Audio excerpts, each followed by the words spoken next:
Hey everybody, welcome you all to mission competition. मैं राहुल का आपका स्वागत करता हूं। दोस्तों, जैसा कि आप सभी जान रहे हैं, 14 फरवरी को बिहार दरोगा का एग्जाम संभावित है, जिसमें अब लगभग 29 दिन के आसपास रह गए हैं। उसके रिगार्डिंग में हमारा कंटिन्यूअसली ईडूटीरिया का प्रैक्टिस सेट चल रहा था, जो कि हमने कंप्लीट करवा दिया है। 14 तक वो कंप्लीट हो चुका है। हमारा कल से न्यू टेस्ट सीरीज स्टार्ट हुआ है, द प्लेटफॉर्म का टेस्ट सीरीज, जिसमें हमने कल प्रोवाइड आपको कराया था टेस्ट सीरीज नंबर 1, और आज मैं आपके सामने लेके आया हूँ टेस्ट सीरीज नंबर 2। इस टेस्ट सीरीज का जो कट ऑफ मार्क्स है वो होगा 70 मार्क्स। तो आप जरूर अपना कमेंट करके बताएं कि आपने इस कट ऑफ मार्क को टच करा है या नहीं करा है। चलिए बिना देरी किए आज का जो ये सेट है हम स्टार्ट करते हैं। ठीक है, चलिए फर्स्ट क्वेश्चन देखते हैं क्या बोला जा रहा है। फर्स्ट क्वेश्चन में फर्स्ट क्वेश्चन है, वह कौन सा स्थान है जिसकी स्थिति 3 समुद्रों से मिलन स्थल पर है। वह कौन सा स्थान है जिसकी स्थिति 3 समुद्रों के मिलन स्थल पर है। ठीक है, करेक्ट जो इसका हो जाएगा ऑप्शन नंबर सी हमारा हो जाएगा कन्याकुमारी। ठीक है, तो कन्याकुमारी वो स्थान है जहाँ पे 3 समुद्रों के मिलन स्थल पर वो एग्जिस्ट करता है, और ये तीनों समुद्र स्थल जो है बंगाली खाड़ी है पूर्व से, ठीक है, हिंद महासागर है दक्षिण से, और अरब सागर है पश्चिम से। याद रखें आप लोग। सेकंड देखते हैं क्या बोला जा रहा है। भारत में उष्ण कटिबंधीय चक्रवात प्रायः कहाँ आते हैं। करेक्ट जो इसका हमारा हो जाएगा ऑप्शन नंबर सी हो जाएगा उड़ीसा में। ठीक है, तो उष्ण कटिबंधीय चक्रवात जो है उड़ीसा में आते हैं। ठीक है, और उष्ण कटिबंधीय चक्रवात जो है ना, भयानक जो इसका जब रूप होता है तो इसको तूफान कहते हैं, जिसकी उत्पत्ति उष्ण कटिबंधीय क्षेत्रों के महासागरों से होती है और जो तटीय क्षेत्रों की ओर से गतिशील होते हुए चली आती है। ठीक है, थर्ड देखते हैं, भारत में सबसे घनी जनसंख्या किस राज्य में मिलती है। करेक्ट हो जाएगा हमारा ऑप्शन नंबर बी बिहार में। ठीक है, फोर देखते हैं, बेरिंग जल संधि निम्नलिखित में से किस देश में स्थित है। करेक्ट हो जाएगा हमारा ऑप्शन नंबर सी हो जाएगा अलास्का, यानी रशिया के अलास्का में बेरिंग जल संधि स्टैब्लिश्ड है। ठीक है, तो बेरिंग जल संधि रूस देश में अलास्का में स्थित है, और पाक जल संधि की बात की जाए तो ये भारत और श्रीलंका के बीच में है। डेनमार्क जल संधि की बात की जाए तो ये आइसलैंड और ग्रीनलैंड के बीच में स्थित है, और फ्लोरिडा जल संधि की बात की जाए तो अमेरिका और क्यूबा के बीच में है। ठीक, चलिए नेक्स्ट हम बढ़ते हैं 5। 1857 की क्रांति को किससे जोड़ा जाता है। करेक्ट जो है हमारा हो जाएगा ऑप्शन नंबर ए हो जाएगा कमल एवं चपाती से। ठीक है, तो 1857 का जो रिवॉल्ट हुआ था, जो क्रांति हुआ था, वो कमल एवं चपाती से इसको जोड़ा जाता है।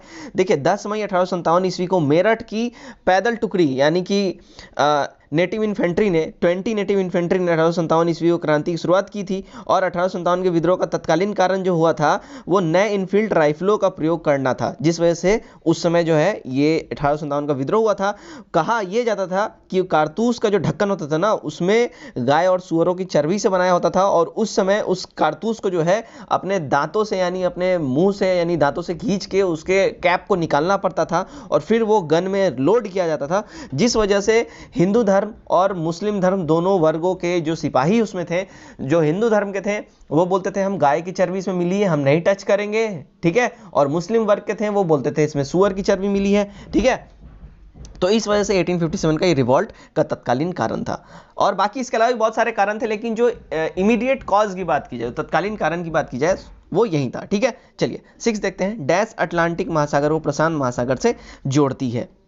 करेक्ट जो हमारा हो जाएगा ऑप्शन नंबर बी हो जाएगा पनामा नहर।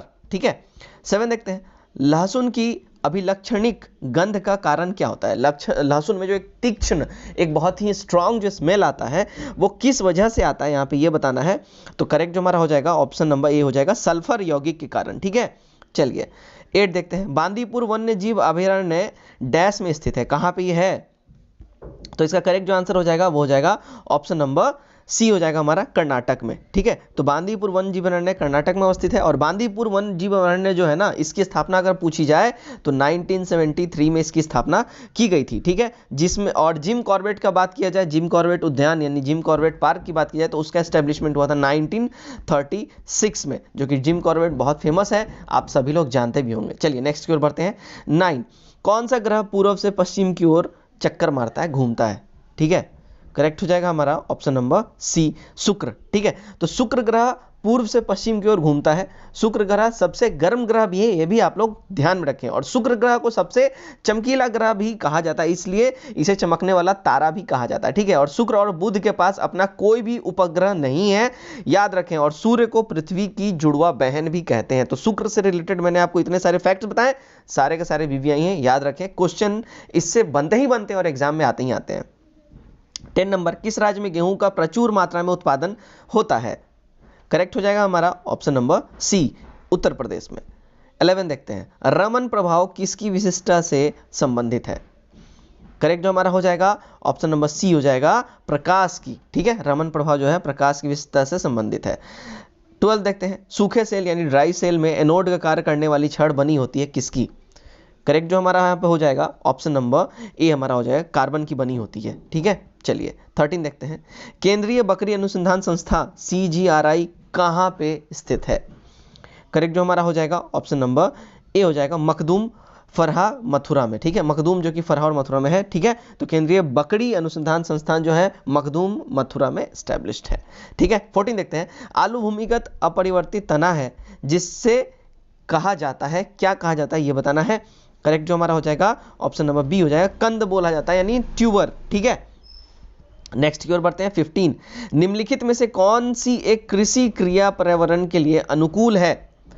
करेक्ट जो हमारा हो जाएगा वो हो जाएगा ऑप्शन नंबर बी हो जाएगा, जैव कृषि। ठीक है, तो जैव कृषि क्रिया जो है ना पर्यावरण के लिए एकदम अनुकूल है, एकदम कंपैटिबल है एकदम।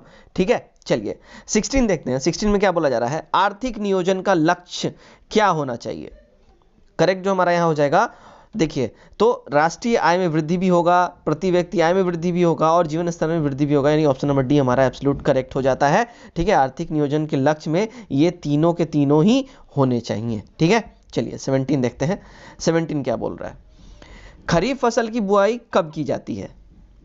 करेक्ट जो इसका हो जाएगा हमारा ऑप्शन नंबर सी हो जाएगा, जून और जुलाई में खरीफ फसल की बुआई होती है। ठीक है, तो खरीफ फसल की बुआई जून और जुलाई में की जाती है और ये जो है ना वर्षा काल की फसल इसको कहा जाता है। याद रखें, खरीफ फसल जो है ना हमेशा रेनी सीजन में ही इसकी बुआई वगैरह सब स्टार्ट होती है। ठीक है, जो जुलाई में बुआई तथा अक्टूबर नवंबर तक इसको काटी जाती है। ठीक है, और देश के खाद्यान्न के अंतर्गत आने वाले कुल क्षेत्र के 47% हिस्से पे, कितने पे? 47% हिस्से पे जो है ना 47% हिस्से पे चावल जो है इसकी बुआई होती है, जो कि खरीफ फसल के अंतर्गत आता है। ठीक है, और देश में गेहूं के उत्पादन में अगर बात की जाए तो यह हम हमेशा याद रखें कि यूपी जो है वो फर्स्ट रैंक रखता है गेहूं के उत्पादन में, जबकि प्रति हेक्टेयर गेहूं उत्पादन में पंजाब नंबर 1 है। प्रति हेक्टेयर की बात की जाए तो पंजाब आ जाएगा, लेकिन अगर पूरे देश की बात की जाए कौन सा स्टेट अगर गेहूं के उत्पादन में बात की जाए तो यूपी आ जाएगा। मीठे स्वाद की अनुभूति के लिए जहां पर स्वाद केंद्र स्थित होता है, ठीक है, कहाँ पे स्वाद केंद्र स्थित होता है मीठे स्वाद की अनुभूति के लिए? तो यहाँ करेक्ट हो जाएगा हमारा हो जाएगा ऑप्शन नंबर बी हो जाएगा, अग्रभाग, हमारे टंग के बिल्कुल आगे वाला हिस्सा पे। ठीक है, 19, चमेली देवी पुरस्कार किस क्षेत्र में विशिष्ट उपलब्धि हेतु प्रदान किए जाते हैं? करेक्ट हमारा हो जाएगा ऑप्शन नंबर हमारा ए हो जाएगा एब्सोल्यूट करेक्ट, पत्रकारिता के क्षेत्र में महिलाओं की विशिष्ट उपलब्धि के लिए चमेली देवी पुरस्कार इसको प्रदान किया जाता है। 20, विष्णु के 10 अवतारों की जानकारी निम्नलिखित में से किस स्रोत से मिलती है? करेक्ट जो हमारा हो जाएगा ऑप्शन नंबर बी हो जाएगा, मत्स्य पुराण। ठीक है, तो विष्णु के 10 अवतारों की जानकारी जो है ना मत्स्य पुराण से मिलती है, और पुराणों की अगर टोटल संख्या की बात की जाए तो वो 18 है। याद रखें, ये भी क्वेश्चन में आता है कि कुल कितने पुराणों की संख्या कितनी है। 21 देखते हैं, झेलम नदी के तट पर प्रसिद्ध वितिस्ता का युद्ध किन किन शासकों के बीच हुआ था? करेक्ट जो हमारा हो जाएगा, देखिए यहाँ पे हो जाएगा पोरस और सिकंदर के बीच। इसको हाइडेस्पीज का भी युद्ध कहा जाता है। मैंने अभी बताया था आपको 2 दिन पहले के जो सेट हमारे हुए थे उसमें मैंने ये क्वेश्चन आया था, मैंने इस रिलेटेड आपको सारे फैक्ट्स बताए थे। ठीक है, चलिए 22 देखते हैं, स्यादवाद किस धर्म का सिद्धांत था? करेक्ट हमारा हो जाएगा ऑप्शन नंबर सी हो जाएगा, जैन धर्म का सिद्धांत है स्यादवाद। ठीक है, और देखिए बात की जाए जैन धर्म के संस्थापक के बारे में और प्रथम तीर्थंकर के बारे में तो वो थे ऋषभदेव। ठीक है, जैन धर्म के संस्थापक और प्रथम तीर्थंकर ऋषभदेव थे। जैन धर्म के 23वें तीर्थंकर की बात की जाए, क्योंकि ये क्वेश्चन में आता है, तो 23वें तीर्थंकर कौन थे? 23वें थे पार्श्वनाथ, और 24वें और अंतिम तीर्थंकर की बात की जाए तो वो महावीर स्वामी थे। ठीक है, चलिए नेक्स्ट की ओर हम बढ़ते हैं। नेक्स्ट है हमारा 23, बौद्ध गाथाओं यानी माइथोलॉजी में हाथी प्रतीक किसका था? करेक्ट हो जाएगा हमारा ऑप्शन नंबर डी हो जाएगा, बुद्ध के जन्म का जो है ना हाथी ये प्रतीक उसमें माना गया है। 24 देखते हैं, भारत में किस राज्य में स्त्री पुरुष अनुपात प्रति 1000 पुरुषों की तुलना में स्त्रियों की संख्या 1000 से अधिक है? करेक्ट देखिए हमारा हो जाएगा ऑप्शन नंबर बी, केरला में। ठीक है, तो केरल एकमात्र ऐसा राज्य है इंडिया का जहां स्त्री पुरुष अनुपात में जो है ना पुरुषों की संख्या तुलना में स्त्रियों की संख्या ज़्यादा है, यानी प्रति 1000 पुरुषों पे वहां पे 1084 स्त्रियां हैं। 2011 की जनगणना के हिसाब से बात हो रहा है। ठीक है, याद रखें। चलिए नेक्स्ट 25 देखते हैं। आयुर्वेद के प्रसिद्ध चिकित्सक धन्वंतरी किस गुप्त शासक के दरबार में थे? करेक्ट हमारा हो जाएगा ऑप्शन नंबर बी हो जाएगा, चंद्रगुप्त सेकंड के टाइम में। ठीक है, 26 देखते हैं। संगीत सम्राट तानसेन अकबर के दरबार में आने से पहले किसके दरबार में थे? करेक्ट हमारा हो जाएगा ऑप्शन नंबर बी हो जाएगा, रीवा के रामचंद्र के यहाँ। ठीक है, तो संगीत सम्राट तानसेन अकबर के दरबार में आने से पहले रीवा के रामचंद्र के दरबार में थे, और अकबर के दरबार का प्रसिद्ध संगीतकार तानसेन था, ये याद रखें आप लोग। ठीक है, चलिए 27 देखते हैं। पानीपत की तीसरी लड़ाई 1761 में मराठा की सेना का औपचारिक संचालन किसने किया था? करेक्ट जो हमारा हो जाएगा, देखिए ऑप्शन नंबर बी हो जाएगा, सदाशिव राव भाऊ ने इसका किया था। ठीक है, चलिए 28 देखते हैं। 28 में क्या बोला जा रहा है? ब्रिटिश संसद का वह कौन सा पहला अधिवेशन था जिसके द्वारा मुसलमानों को अलग प्रतिनिधित्व देकर फूट डालो और राज करो की नीति अपनाई गई? करेक्ट जो हमारा हो जाएगा ऑप्शन नंबर ई हो जाएगा, 1909 का इंडियन काउंसिल एक्ट, इसके तहत ही ये हुआ था। तो 1909 का ये पहला अधिनियम था, 1909 का इंडियन काउंसिल एक्ट, जिसके द्वारा मुसलमानों को अलग प्रतिनिधित्व देकर फूट डालो राज करो की नीति को अंग्रेजों ने अपनाया था। और इस एक्ट के अंतर्गत केंद्रीय तथा प्रांतीय विधानमंडलों को आकार एवं उनकी शक्ति में भी वृद्धि कर दी गई थी। इस एक्ट के अंतर्गत ही मुसलमानों के लिए एक अलग निर्वाचन क्षेत्र, पृथक निर्वाचन क्षेत्र की व्यवस्था भी की गई थी, और इस एक्ट के अंतर्गत ही सदस्यों को प्रस्ताव रखने और वित्तीय विषय प्रश्न पूछने का भी अधिकार दिया गया था। ठीक है, 29 देखते हैं क्या बोल रहा है ये। निम्नलिखित घटनाओं को कालानुक्रम लिखिए।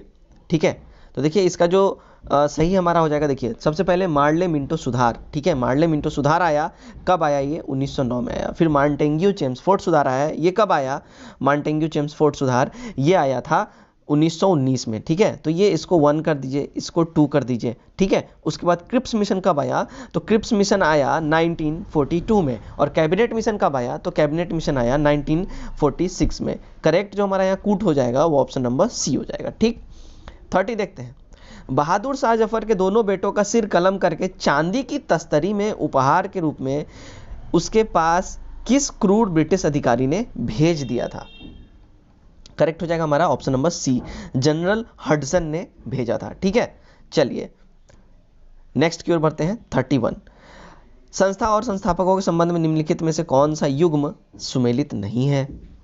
करेक्ट देखिए यहाँ पे हो जाएगा हमारा, देखिए सबसे पहले थियोसॉफिकल सोसाइटी की बात करते हैं तो ये एनी बेसेंट करेक्ट है। गदर पार्टी की बात करें तो लाला हरदयाल, करेक्ट है, लाला हरदयाल राय और काशीराम इन दोनों ने मिलकर किया था। होम रूल लीग की स्थापना की बात की जाए तो बाल गंगाधर तिलक, ये भी बिल्कुल सही है। और इंडियन एसोसिएशन की बात की जाए तो MN जोशी यानी कि आनंद मोहन बोस और सुरेंद्र नाथ बनर्जी।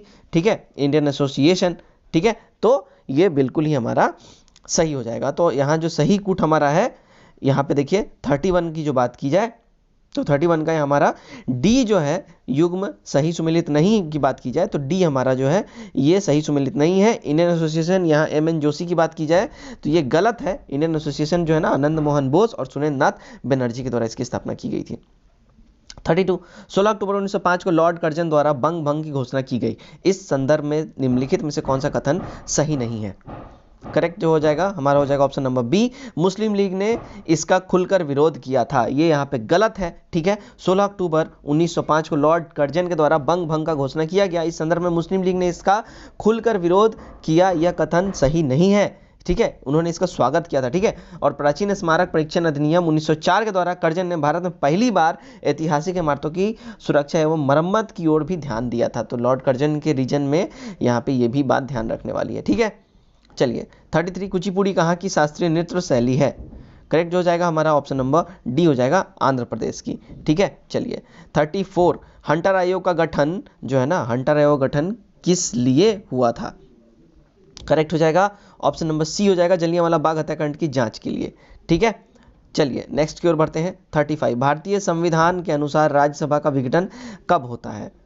करेक्ट जो है हमारा हो जाएगा ऑप्शन नंबर हमारा देखिए डी हो जाएगा, कभी भी नहीं। तो भारतीय संविधान के अनुसार राज्यसभा का विघटन कभी भी नहीं हो सकता है। ठीक है, राज्यसभा का विघटन कभी भी नहीं हो सकता क्योंकि यह स्थायी सदन है, ठीक है। और राज्यसभा का पहली बार गठन अगर बात की जाए कब किया गया था तो 3 अगस्त, ठीक है, डेट याद रखें, 3 अगस्त 1952 में इसका जो है गठन किया गया था। और भारत के उपराष्ट्रपति राज्यसभा का पदेन सभापति होता है। राज्यसभा के सदस्यों के लिए जो मिनिमम एज का रिक्वायरमेंट है वो 30 ईयर्स है और राज्यसभा के सदस्यों की अधिक से अधिक संख्या 250 हो सकती है, याद रखें आप लोग। 36 अनुच्छेद 324 निम्नलिखित से किससे संबंधित है? करेक्ट हमारा हो जाएगा ऑप्शन नंबर सी हो जाएगा, निर्वाचन से। तो अनुच्छेद 324 जो है वो किससे है? निर्वाचन से संबंधित है। 37 देखते हैं, भारत किस राज्य में विधानसभा की एक सीट धर्म के आधार पर आरक्षित है? करेक्ट देखिए हमारा हो जाएगा ऑप्शन नंबर सी, सिक्किम, ठीक है। तो भारत का जो सिक्किम राज्य है ना, इसमें विधानसभा की एक सीट धर्म के आधार पर आरक्षित है। और अगर बात की जाए 26 फरवरी 1975 को सिक्किम जो है ना भारत का 22वां राज्य के रूप में अस्तित्व में आ गया था, ठीक है। नेक्स्ट की ओर बढ़ते हैं। 38 बिहार का विषाद है किससे है भाई? तो करेक्ट जो हमारा हो जाएगा ऑप्शन नंबर बी हो जाएगा, कोसी, ठीक है। तो बिहार का विषाद या बोले शोक बोले, ठीक है, विषाद शब्द नहीं समझ में आता है, आप बिहार का शोक भी बोल सकते हैं। तो बिहार का शोक जो है ना कोसी नदी को कहा जाता है, याद रखें। 39 देखते हैं, जीवन मंडल आरक्षित क्षेत्रों की पहली परियोजना स्कीम कौन सी है? करेक्ट हो जाएगा हमारा ऑप्शन नंबर बी, नीलगिरी जीवन मंडल आरक्षित क्षेत्र, ठीक है। 40 देखते हैं, संसद का कोई सदस्य अपने सदन के अध्यक्ष की पूर्व उन्नति के लिए बिना कितने दिनों तक सदन में अनुपस्थित रहे तो उसका पद रिक्त घोषित किया जा सकता है, ठीक है। तो यहाँ जो है देखिए करेक्ट हो जाएगा ऑप्शन नंबर सी हो जाएगा, 60 डेज, यानी कि 2 महीने बोल लीजिए, अगर मोटे मोटे शब्दों में बोले तो 2 महीने, ऐसे 60 डेज जो लिखा हुआ है, ठीक है। तो बिना सदन के अध्यक्ष के अनुमति के अगर कोई भी सदस्य 60 दिनों तक अनुपस्थित रहता है, गायब रहता है, तो इसकी सदस्य जो है वो रद्द कर दी जा सकती है। चलिए 41, अबू धाबी अंतर्राष्ट्रीय पुस्तक मेला 2019 में किस देश को विशिष्ट आर्थिक अतिथि के रूप में चुना गया? अतिथि के रूप में, ठीक है। तो यहाँ देखिए करेक्ट हो जाएगा हमारा ऑप्शन नंबर बी हो जाएगा, भारत को, ठीक है। चलिए 42 देखते हैं, भारत के 2 राज्यों में अंतर्राष्ट्रीय सीमाएं नहीं है, निम्नलिखित में से यह कौन कौन से है? करेक्ट हो जाएगा हमारा देखिए ऑप्शन नंबर सी हो जाएगा, हरियाणा और एमपी, मध्य प्रदेश, क्योंकि ये इंडिया के चारों ओर से घिरे हुए हैं, तो यहाँ पे कोई भी अंतर्राष्ट्रीय सीमा नहीं है, ठीक है। चलिए 43 देखते हैं, भारत में सर्वाधिक जनसंख्या वाला घनत्व वाला राज्य बिहार है, ठीक है। बताइए इसके बाद निम्नलिखित से किस राज्य का स्थान आता है? बिहार के बाद घनत्व की बात की जाए तो इसका किसका स्थान आएगा? तो जो करेक्ट हो जाएगा देखिए ऑप्शन नंबर ए हमारा हो जाएगा, बंगाल का, ठीक है। तो भारत में सर्वाधिक जनसंख्या वाला घनत्व वाला जो राज्य है वो बिहार है और इसके बाद बंगाल का स्थान आता है, पश्चिम बंगाल का, ठीक है। 2011 के जनगणना अनुसार जो है ना बिहार का घनत्व जो है प्रति वर्ग किलोमीटर जो है ना कितना हो जाता है? 1006 व्यक्ति प्रति वर्ग किलोमीटर यहाँ पे रिकॉर्ड किया गया है। चलिए 44 देखते हैं, बैरन आइलैंड निम्नलिखित से कहाँ पे स्थित है? करेक्ट हो जाएगा हमारा option number C, Andaman Nicobar द्वीप समूह में। 45 देखते हैं, एक ही तट पर स्थित बंदरगाह है, कौन सा है भाई? करेक्ट इसका हो जाएगा ऑप्शन नंबर ए हो जाएगा, मैंगलोर, कोचीन, कोझिकोड, त्रिवेंद्रम, ठीक है। चलिए जामिया मिलिया इस्लामिया की पहली महिला उपकुलपति किसे नियुक्त किया गया है? करेक्ट हो जाएगा देखिए ऑप्शन नंबर डी हमारा हो जाएगा, नजमा अख्तर को, ठीक है। चलिए 47 देखते हैं, सितंबर 2019 में प्रसिद्ध लेखक शिवरमन चेरियन का निधन हो गया, वह किस भारतीय भाषा के लेखक थे? करेक्ट हो जाएगा देखिए ऑप्शन नंबर डी हो जाएगा, मलयालम के लेखक थे, ठीक है। 48 देखते हैं, किण्वन क्रिया में कौन सी गैस उत्पन्न होती है? करेक्ट यहाँ जो हमारा हो जाएगा ऑप्शन नंबर ए हो जाएगा, कार्बन डाइऑक्साइड उत्पन्न इसमें होती है। 49 देखते हैं, निम्नलिखित में से विषाणु यानी वायरस जनित रोग कौन सा है? करेक्ट जो हमारा हो जाएगा देखिए ऑप्शन नंबर डी हो जाएगा, एड्स जो है विषाणु जनित रोग है, ठीक है। तो विषाणु जनित रोग एड्स है और एड्स का पूरा नाम क्या है? फुल फॉर्म इसका पूछा जाता है, ठीक है। तो एक्वायर्ड इम्यूनो डिफिशियंसी सिंड्रोम इसका पूरा नाम है। और इसमें जो होता है क्या है ना, इसमें श्वेत रक्त यानी वाइट ब्लड सेल्स जो होता है ये प्रभावित होता है। और एलिसा और HIV वायरस की जांच करने के लिए एलिसा टेस्ट जो होता है ना, वो HIV वायरस की जांच करने के लिए एलिसा टेस्ट का इस्तेमाल किया जाता है, ठीक है। और इस रोग का जो प्रसार रुधिर आधान और यौन संबंधों से होता है, ठीक है। अगर इन्फेक्टेड ब्लड हो जाए या अनसिक्योर्ड सेक्स अगर बोला जाए, अगर वो किया जाए तो इससे जो है एड्स रोग होता है। चलिए 50 देखते हैं, विश्व ओजोन दिवस 2019 का विषय क्या है? करेक्ट जो हो जाएगा हमारा ऑप्शन नंबर बी हो जाएगा, 32 ईयर्स एंड हीलिंग, ठीक है। और 2020 का विश्व ओजोन दिवस का 2020 का थीम क्या था, ये आपको कमेंट बॉक्स में जरूर बताना है। 51 देखते हैं, पुष्प विभिन्न रंगों के होते हैं क्योंकि उनमें पाया जाता है क्या? क्या पाया जाता है भाई उसमें, तो उसमें पाया जाता है ऑप्शन नंबर हमारा देखिए एंथ्रोसाइनिन पाया जाता है, ऑप्शन नंबर डी हमारा करेक्ट हो जाएगा। ठीक है, चलिए 52 देखते हैं, निम्न में से किस देश ने फीबा बास्केटबॉल विश्व कप 2019 जीता है? करेक्ट हो जाएगा ऑप्शन नंबर सी, स्पेन ने। ठीक, 53 डीएनए के प्यूरिन में नाइट्रोजन क्षारकों का सही युग्म क्या होगा? करेक्ट हो जाएगा देखिए ऑप्शन नंबर ए, एडेनिन गुआनिन। ठीक है, 54 देखते हैं, निम्नलिखित में से किस में रासायनिक ऊर्जा विद्युत ऊर्जा में परिवर्तित होती है? करेक्ट हमारा जो हो जाएगा देखिए ऑप्शन नंबर सी हो जाएगा, विद्युत सेल में। ठीक है, 55 देखते हैं, निम्नलिखित में से कौन सा आमतौर पर वायु प्रदूषक नहीं है? करेक्ट जो हो जाएगा देखिए ऑप्शन नंबर सी हो जाएगा, हाइड्रोकार्बन जो है वायु प्रदूषक नहीं है। 56 देखते हैं, निम्नलिखित में से यूरिया का सूत्र कौन सा है? करेक्ट जो इसका हो जाएगा हमारा ऑप्शन नंबर बी हो जाएगा, CONH2। ठीक है, 57 देखते हैं, फसलों पर आक्रमण करने की कीट की प्रायः कौन सी अवस्था अधिक हानि पहुंचाती है? करेक्ट जो हो जाएगा हमारा ऑप्शन नंबर सी हो जाएगा, कैटरपिलर जो है ना, ये कीट सबसे ज़्यादा हानि पहुंचाती है फसलों पर आक्रमण करके। ठीक है, कैटरपिलर। चलिए 58 देखते हैं, अपरकट शब्द किस खेल में प्रयोग किया जाता है? करेक्ट जो हो जाएगा देखिए ऑप्शन नंबर बी हो जाएगा, बॉक्सिंग में। ठीक है, तो अपर कट जो है बॉक्सिंग खेल में प्रयोग किया जाता है। अब यहाँ क्रिकेट को मत जोड़ लेना, यहाँ बॉक्सिंग का ही ये एक्चुअल ओरिजिनल टर्म है, अपर कट। ठीक है, चलिए 59 देखते हैं, मोनालिसा चित्र की पृष्ठभूमि निम्नलिखित में से क्या दर्शाया गया है? करेक्ट जो हमारा यहाँ देखिए हो जाएगा, ये दृश्य चित्र है। ठीक है, तो मोनालिसा की पृष्ठभूमि जो चित्र है उसमें दृश्य दर्शाया गया है। मोनालिसा चित्र जो है लियोनार्डो दा विंची द्वारा इसको बनाया गया था। ठीक है, याद रखें। उबेर कप का संबंध किससे है? ठीक है, तो यहाँ जो करेक्ट हमारा हो जाएगा वो ऑप्शन नंबर बी हो जाएगा, अंतर्राष्ट्रीय महिला बैडमिंटन से। ठीक है, उबेर कप का यहाँ पे संबंध है। ठीक है, थॉमस कप के संबंध का बात की जाए तो अंतर्राष्ट्रीय पुरुष बैडमिंटन से है, और थॉमस कप का बात की जाए तो पहली बार 1949 में इसका आयोजन हुआ था। उबेर कप की बात की जाए तो 1957 में इसका पहली बार आयोजन हुआ था। ओलंपिक में भारत ने, अभी देखिए अगर ओलंपिक की बात करी जाए तो ओलंपिक में भारत ने 8 बारी हॉकी के लिए गोल्ड मेडल जीत रखा है। ठीक है, और 1971 में हॉकी का प्रथम विश्व कप बार्सिलोना में आयोजित किया गया था। चलिए इतने सारे फैक्ट्स मैंने आपको बताए, ध्यान में रखिएगा। 61 देखते हैं, भारत का पहला केंद्रीय पुलिस विश्वविद्यालय निम्नलिखित में से किस शहर में स्थापित किया जाएगा? करेक्ट जो हमारा हो जाएगा ऑप्शन नंबर सी हो जाएगा, ग्रेटर नोएडा में। ठीक है, 62 देखते हैं, निम्न में से किसे आंध्र प्रदेश के लोकायुक्त के रूप में 5 साल के लिए नियुक्त किया गया है? करेक्ट हो जाएगा हमारा option number A, justice P Lakshman Reddy को। ठीक है, 63 देखते हैं, जय सोमनाथ पुस्तक के लेखक कौन है? करेक्ट जो हमारा हो जाएगा वो हो जाएगा option number D, KM Munshi.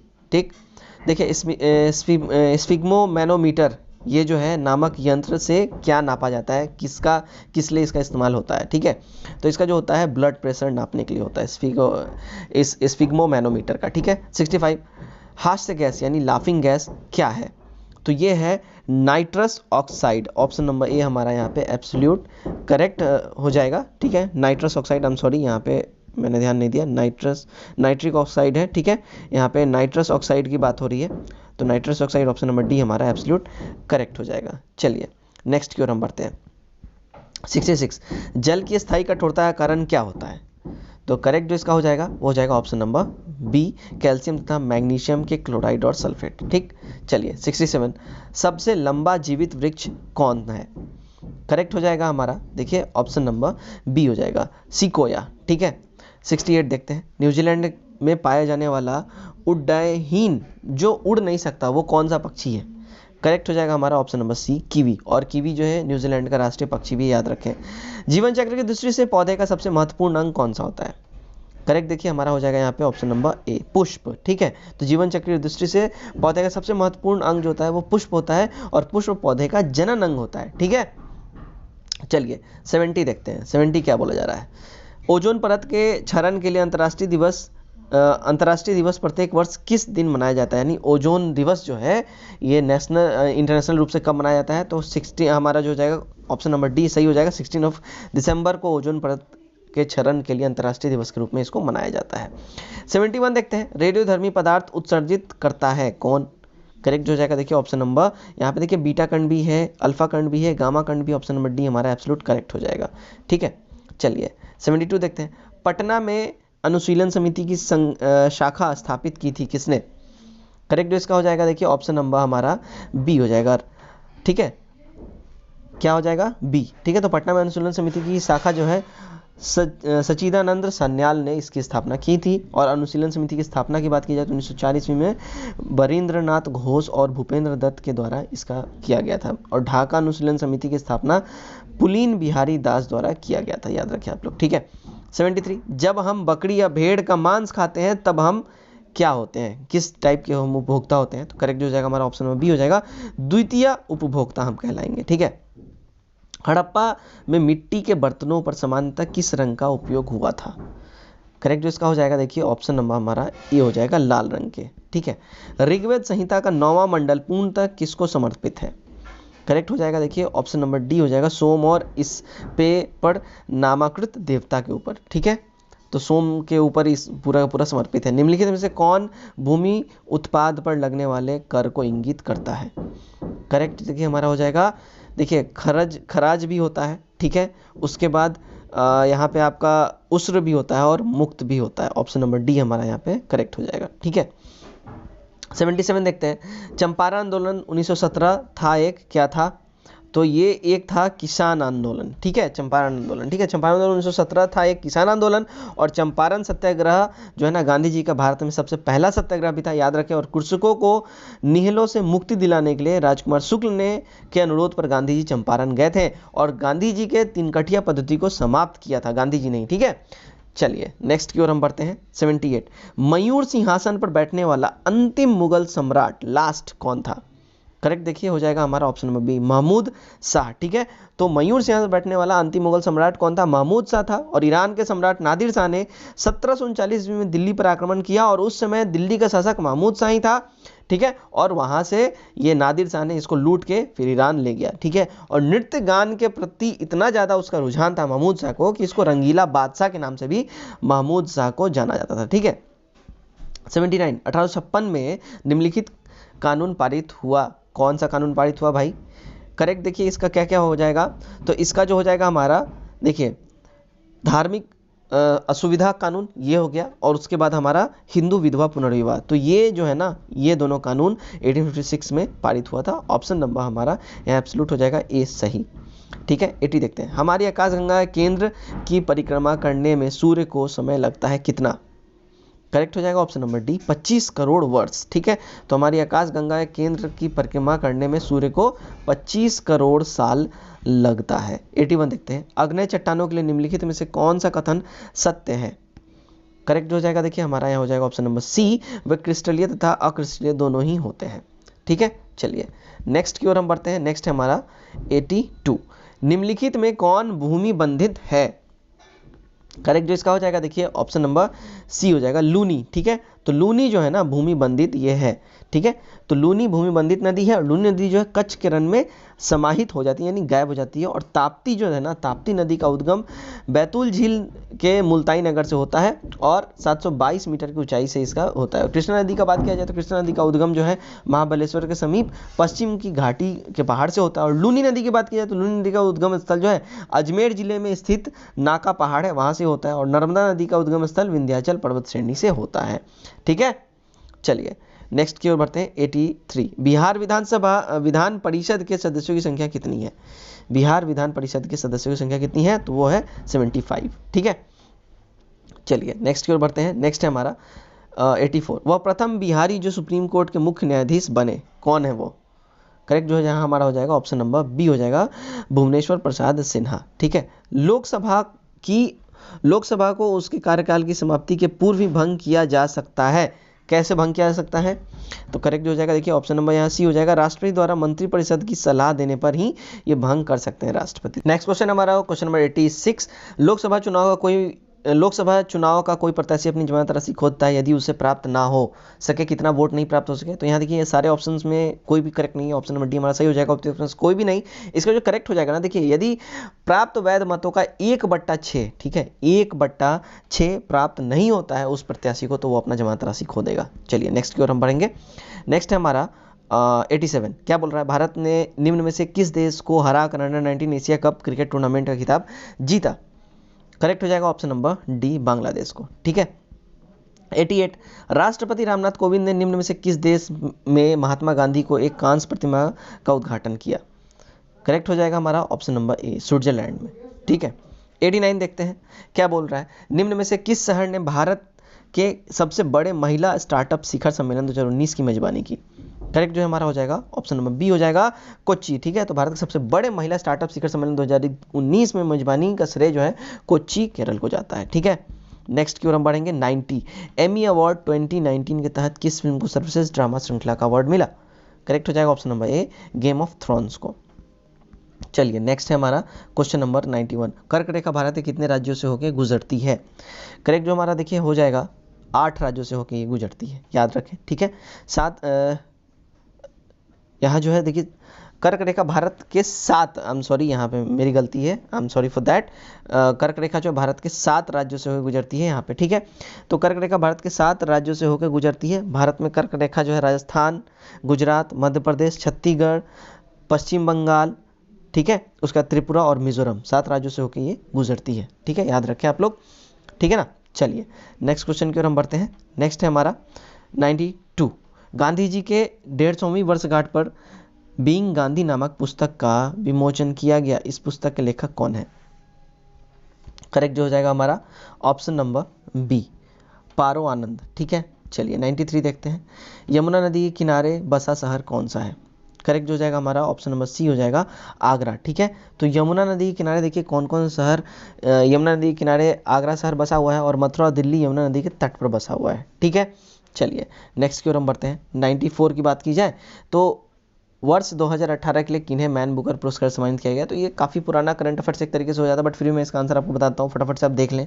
Correct हो जाएगा यहाँ पे option number A, Anna Burns को। ठीक है, 95 देखते हैं, दाचीग्राम अभयारण्य जो है भारत के किस राज्य में है? दाचीग्राम अभयारण्य, करेक्ट जिसका हो जाएगा ऑप्शन नंबर ए हो जाएगा, जम्मू कश्मीर में। ठीक है, नेक्स्ट क्वेश्चन की ओर हम बढ़ते हैं। नेक्स्ट क्वेश्चन हमारा क्वेश्चन नंबर 96, क्या बोला जा रहा है, वर्तमान में वायुसेना अध्यक्ष कौन है? करेक्ट जो हमारा हो जाएगा यहाँ ऑप्शन नंबर ए, एयर मार्शल राकेश सिंह भदौरिया। ठीक है, राकेश कुमार सिंह भदौरिया। नेक्स्ट 97 देखते हैं, उपभोक्ता संरक्षण अधिनियम के तहत कहाँ शिकायत नहीं की जा सकती? करेक्ट जो हमारा हो जाएगा देखिए ऑप्शन नंबर हमारा ए हो जाएगा, पुलिस थाने पर। ठीक है, तो उपभोक्ता संरक्षण अधिनियम के तहत पुलिस थाने पर शिकायत नहीं किया जा सकता है। उपभोक्ता संरक्षण अधिनियम 1986 ईस्वी में इसको लाया गया था, और उपभोक्ता संरक्षण एक्ट की बात की जाए तो ये 2005 में संशोधन इसका हुआ था, और उपभोक्ता संरक्षण फोरम 3 स्तर पर बनाया गया है। ठीक है, पहला राष्ट्रीय उपभोक्ता फोरम, दूसरा राज्य स्तरीय उपभोक्ता फोरम, और तीसरा जिला स्तरीय उपभोक्ता फोरम। ठीक है, चलिए 98 देखते हैं, पुष्कर का मेला किस तिथि को लगता है? करेक्ट देखिए हो जाएगा हमारा ऑप्शन नंबर बी हो जाएगा, कार्तिक पूर्णिमा में ये लगता है। 99 देखते हैं, 2 अक्टूबर को महात्मा गांधी के अतिरिक्त किस मशहूर व्यक्ति का जन्मदिन मनाया जाता है? करेक्ट हो जाएगा हमारा देखिए option number B, Motilal Nehru का 2 अक्टूबर को महात्मा गांधी के अलावा भी इनका जन्मदिन मनाया जाता है। ठीक है, चलिए नेक्स्ट की ओर हम बढ़ते हैं। नेक्स्ट है हमारा क्वेश्चन नंबर 100, जो कि आज का हमारा आखिरी है, अनुचुंबकीय यानी पैरामैग्नेटिक पदार्थ की चुंबकीय ग्रहणशीलता यानी सस्पेक्टिबिलिटी होती है किस पे? तो करेक्ट जो यहाँ हो जाएगा हमारा ऑप्शन नंबर सी हो जाएगा, 0 से कुछ अधिक होती है। ठीक है, तो ये था हमारा प्लेटफॉर्म का सेट नंबर 2, जिसका कट ऑफ मार्क्स था 70। उम्मीद करता हूँ आपने ये कट ऑफ मार्क्स जरूर पार किया है। आप जरूर से जरूर कमेंट करके बताएं, और बताएं कि आपको हमारा ये सेट कैसा लगा। अगर आपको ये सेट हमारा अच्छा लगा तो सेट को ज़्यादा से ज़्यादा दोस्तों में शेयर करें, अपने ग्रुप्स में शेयर करें, व्हाट्सएप ग्रुप्स में शेयर करें, ताकि और भी ज़्यादा से ज़्यादा बच्चे इससे लाभान्वित हो सकें। चलिए तो आज के लिए बस इतना ही। दोबारा से आपको मैं फिर से मिलूंगा हमारे लूसेंट के सेट नंबर 8 के साथ, जो कि हमारा लूसेंट का सीरीज चल रहा है और आप लोगों को काफ़ी प्यार हमें मिल रहा है, तो वो हम कंटिन्यू रखेंगे। चलिए तो फिलहाल के लिए बस इतना ही। Till then take care, bye bye and God bless you all.